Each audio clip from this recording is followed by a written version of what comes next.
Avinash Instagram close అయిపోయిందని చెప్పేసి కొన్ని వందల యూట్యూబ్ ఛానల్స్, మంచి బ్రాండెడ్ టీవీ ఛానల్స్ సైతం అవినాష్ మీద పడ్డాయి.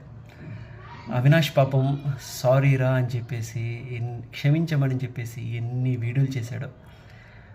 మనుషులం, ఒక్కొక్కసారి పొరపాటు జరుగుతుంది. నోటి దూల చాలామందికి ఉంది, నాకు కూడా ఉంది. ఒక మాట మన నోట్లో నుంచి అలా బయటికి రాగానే మనమే ఫీల్ అవుతాం, మనకు తెలిసిపోతుంది ఆ మాట తప్పని చెప్పేసి. పాపం ఆ అవినాష్ అనే అతను ప్రపంచ యాత్రికుడు బాధపడ్డాడు. స్టోరీ అయిపోయింది. శివాజీ గారు దూరం అయిపోయారు, అనసూయ గారు కనిపించట్లేదు, శివాజీ గారు చాలా బిజీగా ఉన్నారు, కానీ అందరూ అవినాష్ మీద పడ్డారు. ఇక్కడ ఏంటి అంటే అవినాష్ ఆయన యూట్యూబ్ ఛానల్ సెన్సేషనల్, కష్టపడి పాపం పైకొచ్చాడు.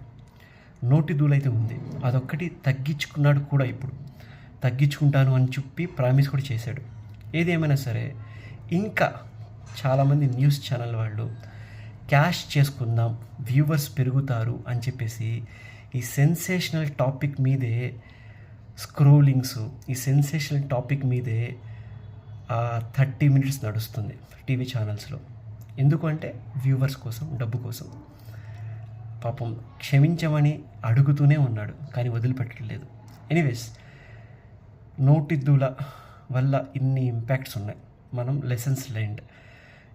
మాట్లాడేటప్పుడు చూసి మాట్లాడమని అందరినీ వేడుకుంటున్నాను. ఈ మధ్య నేను 2-3 సార్లు బస్సులో ట్రావెల్ చేశాను, లేకపోతే ఒక ఓపెన్ పబ్లిక్ ప్లేసెస్లో వెళ్ళాను. స్పెషల్గా ఎవరైతే స్టూడెంట్స్ ఉన్నారో వాళ్ళ నోట్లో నుంచి బూతులు వస్తున్నాయి. మాటకు ముందు, మాటకు తరువాత అందరూ వాడుతున్న ఈ చెత్త లాంగ్వేజ్ మాత్రం కంట్రోల్లో పెట్టుకుంటే చాలా బాగుంటుంది. ఇంట్లో ఒకలాగా, బయట ఒకలాగా మాట్లాడుతున్నారు. కానీ స్పెషల్లీ ఎవరైతే బయట లూజ్ టంగ్తో మాట్లాడతారో వాళ్ళకి చెప్తున్నాను, ఒకరోజు మీరు కూడా ఇంట్లో ఆ లూజ్ టంగ్తో మీ పేరెంట్స్ ముందు మాట్లాడతారు. అప్పుడు మీకు సిగ్గిపోతుంది. మీకు నచ్చిన మనుషుల ముందు లూజ్ టంగ్తో మాట్లాడతారు, బూతులు తిడుతూ ఉంటారు. అప్పుడు మీ రెస్పెక్ట్ తగ్గుతుంది. గుర్తుపెట్టుకోండి, మాట్లాడడం కూడా ఒక ప్రాక్టీస్. మంచిగా మాట్లాడడం కూడా నేర్చుకోవాలి. రోజు బూతులు మాట్లాడితే నోట్లో నుంచి బూతులే వస్తాయి, అలవాట్లో వస్తూ ఉంటాయి. అంతే. చిన్నప్పటి నుంచి తెలుగు మాట్లాడి తెలుగే వస్తుంది మనకి. అదే చిన్నప్పటి నుంచి ఇంగ్లీష్ మాట్లాడుతూ ఉంటే ఇంగ్లీషే వస్తుంది. అంతే. ఏదేమైనా సరే నోటి దూల వల్ల పాపం అవినాష్ చాలా కష్టాలు పడుతున్నాడు. ఇది లెసన్స్ లెర్న్డ్.